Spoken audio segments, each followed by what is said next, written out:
Hey everybody, how we doing? You doing good? Sorry, I'm jazzed. I'm excited. I just got great news. I got great news like 2 minutes before coming on stage. I just found out I'm gonna be a son. I got parents on the way. I'm thrilled. Some people sound sad that I'm finally being adopted at 28. No, I am feeling good. I'm feeling confident. I didn't grow up with a lot of confidence. I always had like body image issues. And it's because growing up, I was a husky kid. If you don't know what a husky kid is, it's a fat kid with a nice mom. That was me.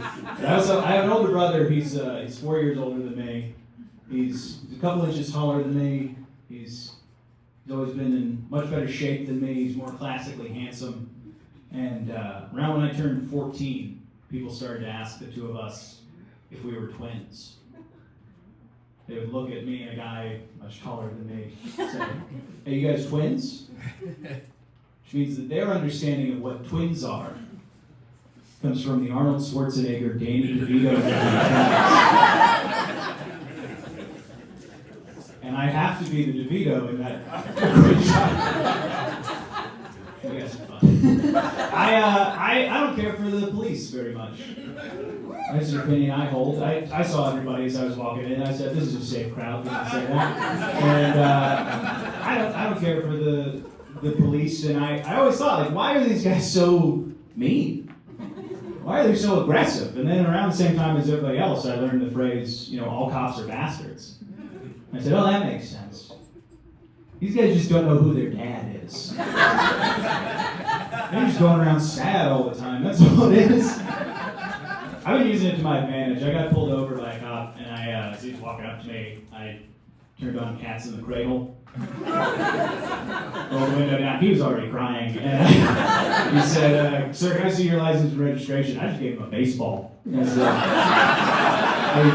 hey, slugger, why don't we have a catch? Okay? And I don't have any outstanding tickets, but I have to go to a Little League game for a 50-year-old man every Sunday.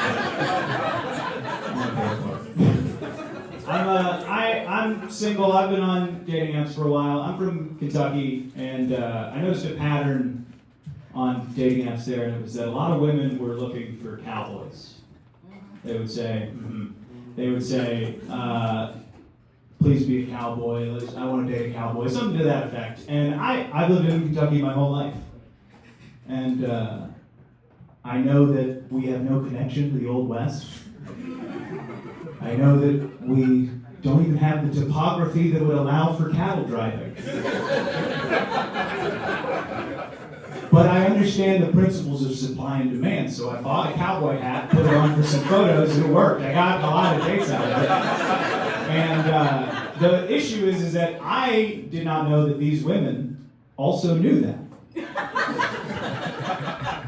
They just want a guy who wants to go to country music concerts and play dress up. And I am pretending to be a cowboy. I had a woman message me, "Hey, what are you doing tonight?" And I said, "Well, me and old Shifty Jim just followed some rustlers down to the canyon. I think they're the ones what stole his pa's herd, but there's a gunslinger with them I don't like the look of very much." She said, "What?" And I said, "Son of a bitch, you shot Shifty Jim! He left me alive with a smile on his lips, and despite my relative inexperience, I'm out for revenge." She never replied back. And I don't think that that's because she lost interest. I think she just knows, killing somebody at high noon, that changes a man. I gotta ride to the next sunset. It's a male loneliness epidemic going on. You guys hear about that? Yeah. There's a lot of men, they're real lonely, and they get together and they talk about how lonely they are with each other. None of them have stopped and said, "Hey, why don't we be friends?" And they've never said, "Hey, let's go bowling." They get mad at women, and they want to have wives who they can control. And they give each other advice on how to do it, and it's to be dominant and control everything in their life. They have this phrase that they use, you gotta be the king in your marriage. That sounds exhausting to me. If I get married, my wife can be the queen in our marriage.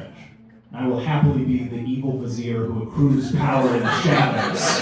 You've heard of happy life, happy wife. Not for me. Happy queen, devious schemes. That is going to be my time.